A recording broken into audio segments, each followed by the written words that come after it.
turbochargers versus superchargers. The question of whether you should go turbocharge or supercharge can spark heated debates and strong opinions among car fans. However, both turbos and superchargers have their own benefits, but many car enthusiasts prefer one over the other. Now, what exactly is meant by turbocharged? What qualifies as a supercharger? Well, you'll have to stick around as we highlight the differences and point out which is better. Don't forget to subscribe if you are new to the channel and activate the notification bell so you'll be the first to see other videos like this. With that said, welcome to another episode of The Rundown on Road Rage Garage. Let's get started.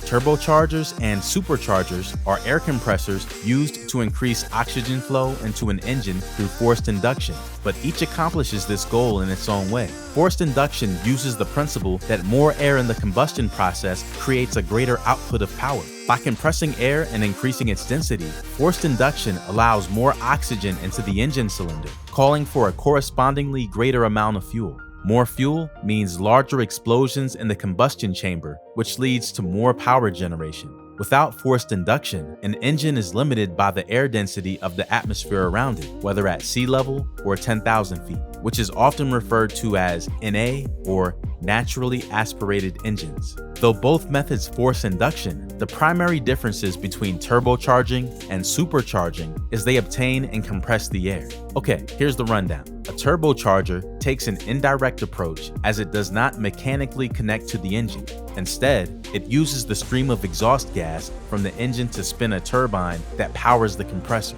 As exhaust gases pass through and spin a turbine, the turbine creates a vacuum that compresses air before forcing it into an engine's intake manifold. As the engine spins faster, so does the turbine, thereby sending even more air into the motor and boosting power by 25% to 40%. However, this system is not instantaneous. Since an exhaust-driven turbine takes time to spool up and the turbine must spin at a specific rate of speed for optimal boost, the system will often experience a lag.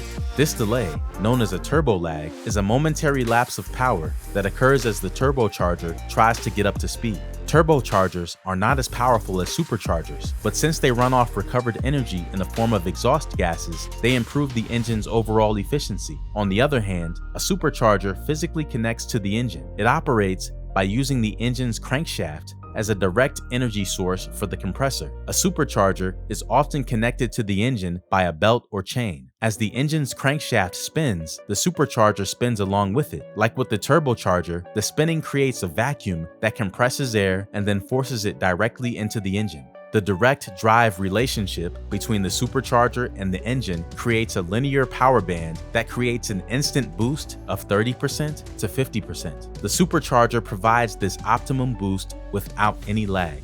This direct connection to the engine makes superchargers more powerful than turbochargers, but this also makes superchargers considerably less efficient.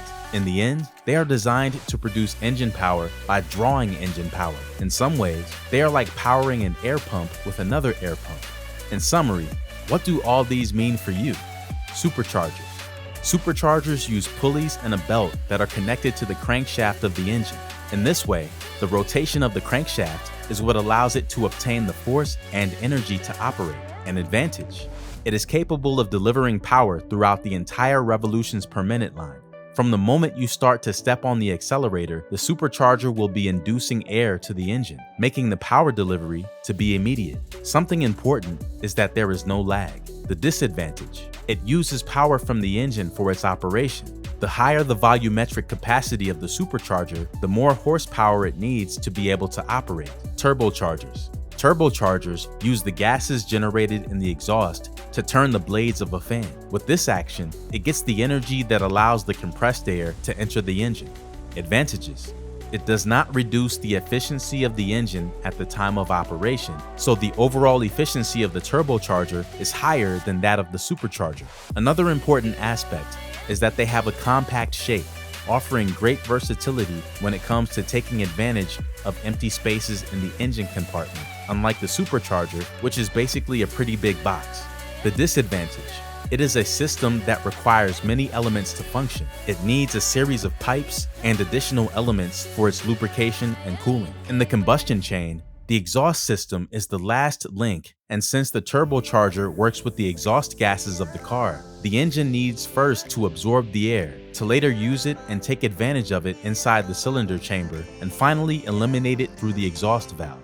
It is just after this that the turbocharger receives the gases to start working, so the forced induction will not be felt immediately after stepping on the accelerator. It will be necessary to wait for the RPM to rise until reaching an optimum level, so you have to be patient. Another thing is that the more power your car has, the more turbo lag it will have. Although this sounds like a headache, the truth is that there are ways to solve this problem. For example, having a twin turbo system, or having a small turbo that starts working from very low RPM, thus generating pressure to reduce turbo lag while the time comes for the larger turbo to work. Which one should you choose for your car? This will depend mainly on the function you have in mind for your car.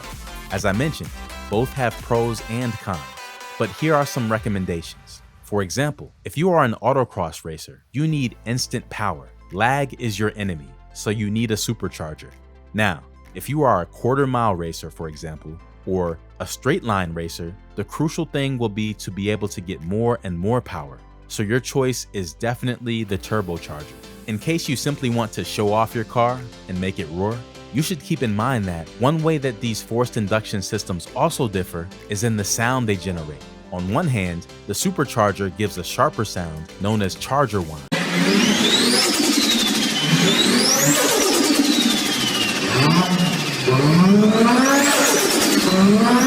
while the turbocharger, thanks to its vertiginous induction, provides a much more powerful blowing sound.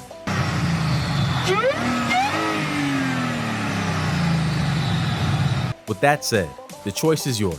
Tell us in the comments if you know of ways to improve forced air induction systems or a better option for increased power. If you found the video informative and it has helped you clarify a few things, then please feel free to give us a like, subscribe, and share it through your social networks. See you next time. Bye-bye.